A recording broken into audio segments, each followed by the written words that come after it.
할렐루야. 네, 서로 축복하십니다. 은혜 받고 행복하세요.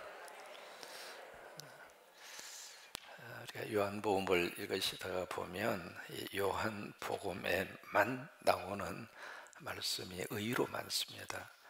마태나 마가나 누가를 읽을 때에는 어디서 이제 봤는데 싶은 중복되는 내용들이 마태, 마가, 그 다음에 누가복음 속에는 자주 등장을 하거든요.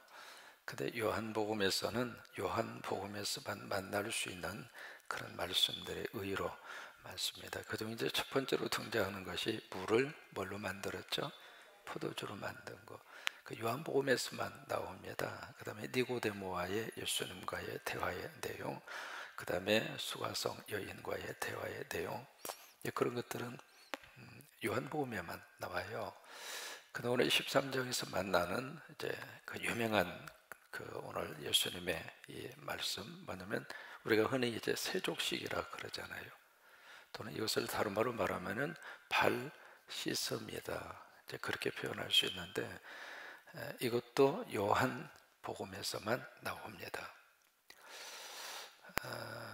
그러면 우리들이 유명한 말씀이잖아요. 예수님이 제자들의 발을 씻기셨다, 세족을 하셨다, 발을 씻어 주셨다. 그러면 머릿속에 금방 딱 이렇게 드러나는 단어가 있습니다. 여러분 세족식을 기억을 하면 머릿속에 어떤 단어가 떠오를까요? 흔히 우리들이 늘 들었던 설교가 있죠. 바로 뭐예요? 섬김. 섬겨라. 어떤 섬김의 이미지를 머릿속에 금방 그렇게 떠오릅니다. 그 다음에 두 번째로 이 예수님이 제자들의 발을 씻기시는 이 모습을 통해서 떠오르는 두 번째 단어가 하나 있습니다. 뭘 것 같아요? 겸손입니다. 그러니까 세족식 하면 바로 이제 그 개념으로 금방 넘어갑니다. 왜 그럴까? 지금까지 그렇게 설교를 들으셨고 지금까지 성경을 읽으면서 그렇게 이해를 하셨기 때문에 그래요. 그런데 오늘 본문의 말씀을 조금만 더 깊이 들어가서 우리가 읽는다면 과연 예수님이 겸손과 섬김의 본을 보여주시고, 왜냐하면 이 말씀을 하시고 이 행위를 하시고 주신 말씀이 있거든요. 그 주신 말씀이 바로 14절입니다 14절에 보시면 이게 이제 오늘 하신 이 행위의 결론에 해당하는 말씀인데 14절 같이 있습니다. 내가 주와 또는 선생이 되어 너희 발을 씻었으니 너희도 서로 발을 씻어주는 것이 옳으니라. 15절 내가 너희에게 행한 것 같이 너희도 행하게 하려 본을 보였노라. 여기 보시면 예수님이 발을 씻겨주시는 행위를 통해서 그것이 뭔가 제자들에게 이어지기를 바라는 행위였다 이 말이에요. 근데 이어지기를 바라는 그 행위가 서로 발을 씻겨주라 이 말이에요. 그러면서 그것을 계속해서 행할 수 있도록 내가 뭘 했다? 본을 보였다 이 말이에요. 우리가 성경을 읽어가면서 두 가지 차원이 필요합니다. 첫째는 1차적 의미 이해입니다. 그것을 가리켜서 우리는 문자적 이해라 그래요. 우리가 성경을 쭉 읽잖아요. 읽으시면서 첫 번째 이해가 되는 내용이 있잖아요. 그래서 어렵지 않는 본문 같은 경우에 있어서는 읽으면 이해가 되잖아요. 어떤 문자적 의미에서의 이해를 우리가 첫 번째로 하셔야 되고요. 그 다음에 두 번째, 이 하나 예수님이 말씀하신 말씀과 예수님이 직접 행하신 그 행위와 그 말씀 속에 또 하나 상징적 의미가 그 속에 내포가 되어 있습니다. 우리가 그것을 어느 때는 깊이 묵상하면서 그 말씀이 깨달아져야 돼요. 마치 호두의 껍질을 벗겨 호두를 먹을 수 있는 것처럼 말씀의 두꺼운 껍질이 열려져서 그때 우리 속에 아하, 이 말씀이 이런 말씀이구나. 그게 깨달아질 때 축복이에요. 깨달아질 때 내 말씀이 됩니다. 깨달아질 때 하나님의 은혜가 임합니다. 이게 깨달아지지 않으면 수박과 달기식이에요. 그 중에 대표적인 말씀이 오늘 본문 요한복음 13장이에요. 우리가 지금 겸손과 섬김이라고 하는 두 단어를 제시했습니다만은 겸손과 섬김의 차원으로 이 세족식을 만약에 들여다보고 끝난다면 이 말씀 속에 깊이 들어가져 있는 깊은 하나님께서 예수님께서 주신 그 말씀의 깊은 의미를 사실은 모르고 지나쳐갑니다. 우리가 어디에서 그걸 발견할 수 있느냐면요, 이 제자들은 예수님이 이 세족식 하시는 그 의미와 그 행위의 진정한 뜻을 몰랐습니다. 여러분, 우리가 같이 만약에 세족식을 한다고 생각을 해볼까요? 발을 씻어줍니다. 서로 발을 씻어주면서 발을 씻어주는 그 의미를 모를까요? 알까요? 모를 수가 없죠. 여러분, 새벽에 이렇게 나오시는데 만약에 장로님들이 로비에 쭉 이렇게 쑤셔가지고 오시는 여러분들 발 대신에 손을 씻겨준다면 왜 씻어주는지 모를까요? 알까요? 모를 수가 없죠. 여러분, 그렇잖아요. 근데 이 제자들은 지금 예수님이 왜 발을 씻기시는가 그것을 모르고 있어요. 이 예수님의 발 씻음의 이 사건의 어떤 의도와 목적과 그 뜻을 제자들은 모르고 있어요. 그래서 예수님이 그 말씀을 중간에 하시고 있습니다.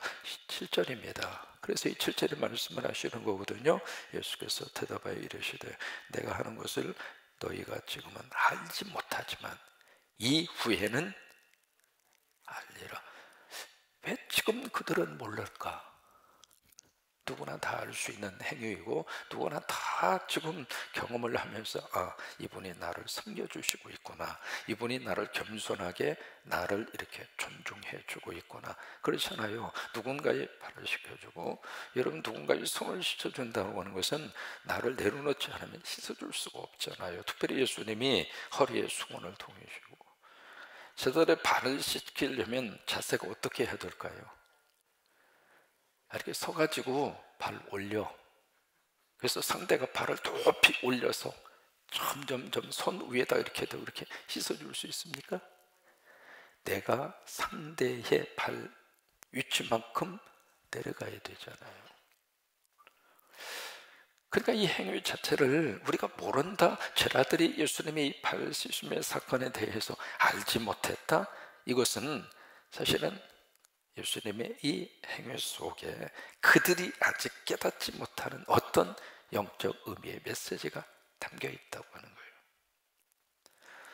그 다음에 이제 베드로와의 대화가 쭉 이어집니다. 어떤 대화가 이루어지느냐면 그 나머지 제자들은 아무 반응이 없었잖아요. 근데 베드로는 상당히 성격이 그렇잖아요. 나서기 좋아하고 다혈질이고, 사실 그래서 좌충우돌하기도 하고. 그런데요, 베드로가 꼭 필요합니다. 교회 안에서는 베드로가 필요해요. 우리 권사님 안에서도 베드로가 필요합니다. 다 얌전하고 있는데 한 분이 우리 합시다 하면 된다니까. 그리고 베드로처럼 앞장서 줄 수 있는 사람이 필요하다고. 그러니까 베드로가 가만히 있다 이건 아닌데 싶어서 이 베드로가 8절에 그렇게 말하죠. 내 발을 절대로 씻지 못하리이다. 여러분, 왜 이 말이 나왔는가? 이게 고대 중동 사회에서의 문화 중에 하나입니다. 고대 중동 사회에서는 이제 지금도 이제 그 역사, 그 관습과 그 문화들이 조금씩 남아 있습니다만은, 어느 집을 들어가든지 그 집에 들어가면, 잘 사는 집은 주인이 들어가면 그 집에 가장 쫄병 하인이 와서 해야 하던 일이 두 가지예요. 첫째, 신발 끈을 풀어줘요. 샌달입니다. 샌달. 그러니까 샌달로 되어져 있는 그 신발의 끈을 이렇게 풀어주고, 그 다음에 먼지 묻은 그 발을 정성스럽게 씻어줘요. 만약에 그 집에 하인이 없으면, 종이 없으면 누가 하는가? 그 집에 온 손님을 누가 그렇게 대접하는가? 주인이 하는 거예요. 그것이 이제 그 당시의 사회적인 문화이고 관습이에요. 콩고를 가보니까 콩고 집에 초청을 받아서 식사를 하는 자리에 갔어요. 식사를 하기 전에 가장 먼저 뭘 하느냐면 물을 떠가지고 오더라고요. 그 집에 여자분께서 물을 떠가지고 오셔서 이렇게 쭉 다니면서 그 물에다가 손을 씻으라 그런 거예요. 그게 이제 콩고라고 하는 그 사회의 관습이에요. 그 유대인들의 관습이거든요. 그러니까 지금 만찬의 자리이기 때문에 예수님과 제자들이 딱 와서 이렇게 앉아 있었을 때 거기에는 이제 사실 주인이 없죠. 그리고 거기에는 종이 없어요. 그런데 누군가가 발을 씻겨줘야 된단 말이에요. 그래서 이제 아무도 그 일을 하지를 않습니다. 안 하니까 서로 눈치 보는 거죠. 왜 그럴까요? 누가복음 22장을 보시면은요, 그 앞에서 제자들과의 사이에서 뭐가 논쟁이 있었느냐면 누가 크냐, 그거 가지고 제자들 사이에서 심한 다툼이 있었어요. 그리고 나서 이제 주보의 만찬의 자리로 이어지게 되는데 그 분위기가 그대로 이어지는 거예요. 도대체 우리 가운데 누가 우리 발을 씻길 정도로 쫄병이냐, 이 말이에요. 그러니까 누구도 그 일을 안 하는 거예요. 근데 예수님이 식사하시는 도중에 이게요, 그 집에 오자마자 해야 할 일을 밥 먹다가 지금 한 겁니다. 밥 먹다 말고 예수님이 일어나셔서 수건을 두르시고 쭉 지금 발을 씻고 있단 말이죠. 그러니까 베드로가 절대로 이 단어를 쓰는 이유가 그겁니다. 어떻게? 주님이, 나의 주님이신데, 나의 스승이신데. 그래서 아까 우리가 읽은 14절에서 주와 선생이라고 하는 단어가 그래서 나오는 거거든요.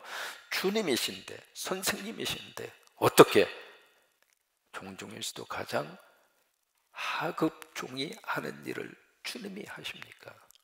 내 발을 절대로 씻을 수가 없습니다. 그러니까 예수님이 베드로에게 뭐라고 말씀을 하셨는가? 내가 너를 씻어주지 아니하면 내가 나와 상관이 없다. 여러분, 이 말씀의 의미가 이 본문을 풀어가는 가장 중요한 핵심적인 키워드입니다. 만약에 내가 네 발을 씻어주지 않으면 너하고 나하고는 아무 상관이 없다. 여러분, 거기에 아무리 상관이 없다 그 말을 영어로 part with me 라고 하는 단어를 썼습니다. 내가 받을 어떤 그 할당의 몫이 있는데 그 몫에 너는 네가 받을 몫이 없다, 그 이야기예요. 그러니까 이 말을 들은 베드로가 충격을 먹죠. 아니, 주님께서 받으실 어떤 그것이 나에게 있어서는 전혀 아무 관계가 없고 나는 그 몫을 받을 수가 없다. 그러니까 충격을 먹은 이 베드로가 여기서 이제 9절에 보시면은 한 발 더 앞으로 나가잖아요. 주여, 내 발뿐만이 아니라 손과 머리도 씻어주세요. 이렇게 겉으로 보면 굉장히 좀 촐랑대는 거죠. 그러니까 뭐냐면 발뿐만 아니라 손도 좀 씻어주시고 머리도 감겨달라고 부탁도 유분수지. 거기까지 이제 진도가 나가는 거예요. 다급한 마음에서 베드로가 거기까지 진도가 나간 겁니다. 그러니까 10절에 이미 목욕한 자는 발만 씻으면 된다. 온 몸은 이미 깨끗하다. 그 말씀을 여기서 하고 있습니다. 그러면 오늘 이 세족식이 어떤 의미를 가지고 지금 예수님이 제자들에게 하시고 있는 상징적인 행동일까? 만약에 서로 발을 씻어 주어라, 만약에 씻어주지 않으면 나하고 상관이 없다, 그러면 여러분 서로 만날 때마다 씻어주시면 돼요. 목사는 성도들의 발을 매주마다 씻어주시면 되고, 장로님들은 늘 로비 앞에 서셔서 예배드리기 위해서 오시는 성도님들의 손이라도 씻어주시면 되고. 왜? 그래야 서로 상관은 있으니까. 집에 가서도 서로 여러분들의 부부지간에 서로 씻어주시면 돼요.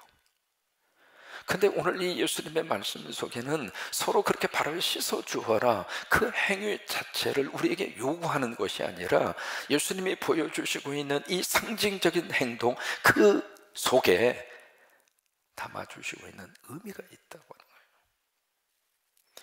여러분, 이 발 씻음이라고 하는 것은 뭘로 연결이 되는가? 그 다음에 나오는 성찬식과 연결이 됩니다. 이 발 씻음이 과연 무엇을 의미하고 있을까? 발 씻음은, 다른 말로 말하면 이 세족 발 씻음은 뭘로 연결이 되느냐면 용서입니다. 용서인데 내가 너희들의 발을 씻어준 것처럼, 우리가 예수님으로부터 용서를 받은 것처럼 너희도 서로 용서하라, 이 말이에요. 그리고 나서 성찬을 먹어라 그 말이에요. 만약에 너희들이 서로 용서하지 않고 성찬을 먹는다면 너희는 나하고 상관이 없다. 말씀이 그렇게 이어지는 거예요. 단순히 서로 만날 때마다 팔 씻어주고, 아니 지난주 씻어주지 못해서 미안해요, 오늘은 2번이나 씻어드릴게요. 그래서 내 타올 갖다가 팍팍 문질러서 그래서 발을 시원하게 만들어주면서 씻어주는 것으로 끝나는 것이 아니라, 예수님이 보여주신 이 상징적인 행동 속에는 나는 너를 품어주고, 나는 너를 사랑하고, 나는 너를 용서한다 이 말이에요. 근데 그 용서의 대상에 누구까지 들어가는가? 가룟 유다까지 들어가더라 이 말이에요. 왜? 2절에 보시면 이미 가룟 유다의 생각 속에 예수님을 팔려고 하는 생각을 마귀가 넣어줬잖아요. 여러분, 매일매일 살면서 우리들의 영적 싸움은 생각의 싸움이에요. 하나님이 주시는 생각이 내 안에 들어와서, 성령님이 주시는 생각이 내 안에 들어와서 그 생각을 가지고 살아야 하루가 행복해요. 근데 마귀 사탄이 넣어주는 생각이 내 속에 들어와서 그 생각의 지배를 받으면 하루 종일 힘들어요. 그리고 가룟 유다가 그 생각에 사로잡혀서 생각으로 인한 그 다음에 가룟 유다의 결과는 자살이었어요. 마귀가 주는 생각의 결론은 죽음이에요. 성령님이 주시는 생각의 결론은 생명과 평안이에요.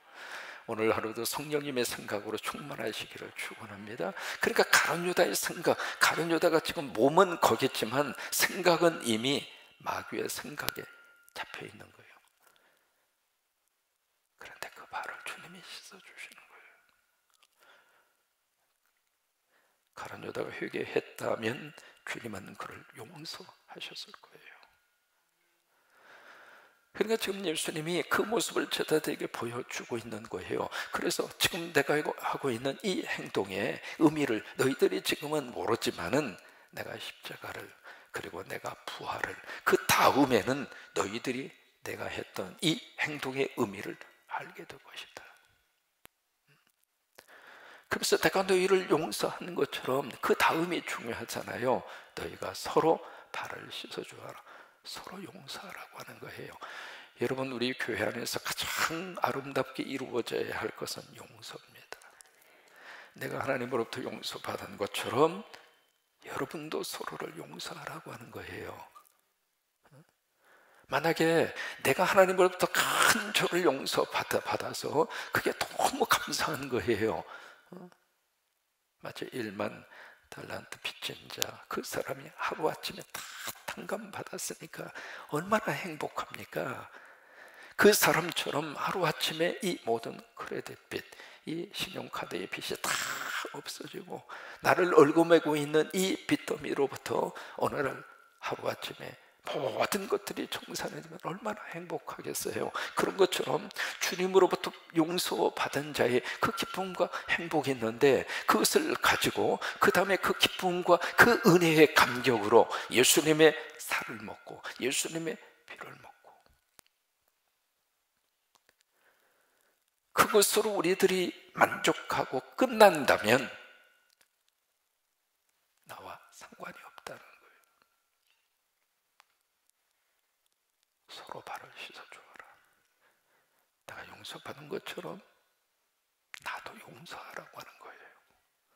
여러분, 그게 교회 공동체가 가져야 될 가장 중요한 주님이 주시는 믿음의 삶의 모습이에요. 우리가 예배를 드리면서 용서하지 못해서 그 옛날 이미 끝나버린 사건인데, 그때 내가 잘했던 잘못했던 어떤 관계 속에서 어떤 일에 내가 얽히든 아니면 어떤 문제가 생겼든지 간에 이미 그건 지났잖아요.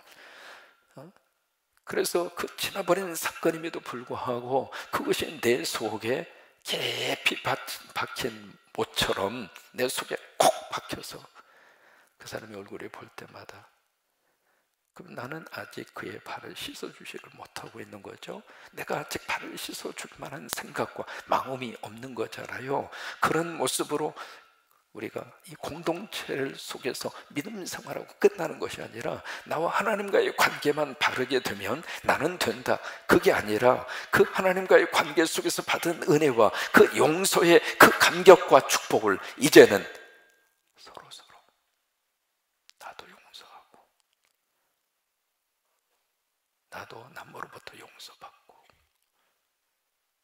그렇게 살라고 하는 거예요.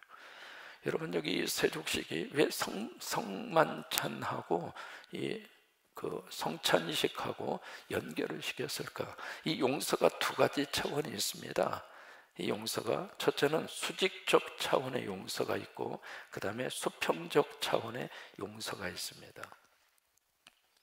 수직적 차원의 용서라고 하는 것은 하나님이 나를 용서해 주시는 것이 수직적 차원에서의 용서입니다.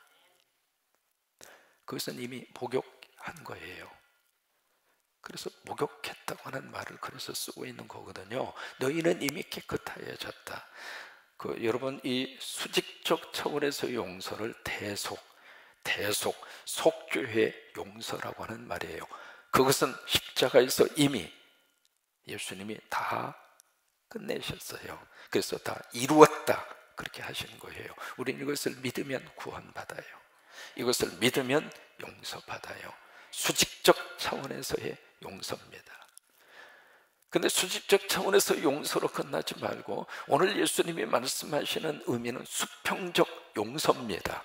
이제는 서로가 용서해라. 여러분, 이 은혜가 여러분 속에 넘치기를 주의 이름으로 축원합니다. 나는 어떤 경우가 있어도 내 눈에 흙이 들어가도 이 사람만은 내가 용서할 수 없다. 이해는 하지만 성령님 여러분들의 마음을 꼭 감싸 안아 주셔서 손을 내밀어 그의 발을 씻어 주셔야 하나님의 사람이에요. 그래야 하나님과 관계가 있습니다. 오늘 이 세족이라고 하는 이 차원을 단순히 그냥 서로 발을 씻어주고 씻겨주는 것으로, 그래 말씀대로 나는 순종했다, 그 차원으로 끝날 수 있는 본문이 아닙니다. 그래서 이 세족의 의미는 결국 발 씻음이라고 하는 것은, 여러분, 발은요 우리 신체를 지탱해 주고, 그리고 이 발은 우리가 가고 싶은 장소를 데려다주는, 그럼에도 불구하고 가장 신체 부위 가운데 드러내기 싫은 것이 발이에요. 여러분 그러잖아요. 이렇게 누구하고 만났을 때 발을 코앞에다가 대는 사람이 있습니까? 가장 중요한데 이 발이 고장 나면은요 아무것도 못 하잖아요. 제가 군대 시절에 발톱이 하나 빠졌거든요. 어떻게 하다 보니까 이 엄지발가락 그 발톱이 하나 빠졌는데, 이 발톱이 빠지고 나니까 일주일 동안 걷지를 못했어요. 이게 발톱 하나만 빠져도 걷는 것이 어려워. 내 그때 깨달았습니다. 발톱도 참 필요하구나. 근데 가장 중요한 신체적인 부위임에도 불구하고 항상 발은 가려야 돼요. 우리가 단순히 발을 씻어주는 것이 주님이 우리에게 요구하시는 것이라면 말씀드린 것처럼 하루에도 수십 번씩 씻어주고 또 씻어주고 그 용의가 있죠. 예수님의 발을 씻음은 용서예요. 용서하고 살아. 내가 주님으로부터 용서받았으니 너희도 서로 용서하라. 그것 때문에 예수님이 여기서 그 말씀을 하시는 거예요. 자, 17절입니다. 같이 읽습니다. 너희가 이것을 알고 행하면 복이, 다시 한번 17절 읽습니다. 너희가 이것을 알고 행하면 복이 있으리라. 수백 번 남의 발을 씻어주고 끝나면 무슨 의미가 있습니까? 왜 이 발을 씻기라고 하셨는가? 그것을 알고 이 말씀에 아멘 하면서 가장 가까운 사람부터, 함께 살고 있는 아내 남편 사이에 용서하지 못해서 껄끄러웠던 그 감정, 부모와 자식의 관계 속에서도 도저히 용서할 수 없어서 마음속에 늘 얹혀있는 그 자식, 서로 씻어주시라고 하는 거예요. 그것을 알고 행하면 복이 있어요. 그 은혜가 여러분 속에 넘치기를 주의 이름으로 축원합니다.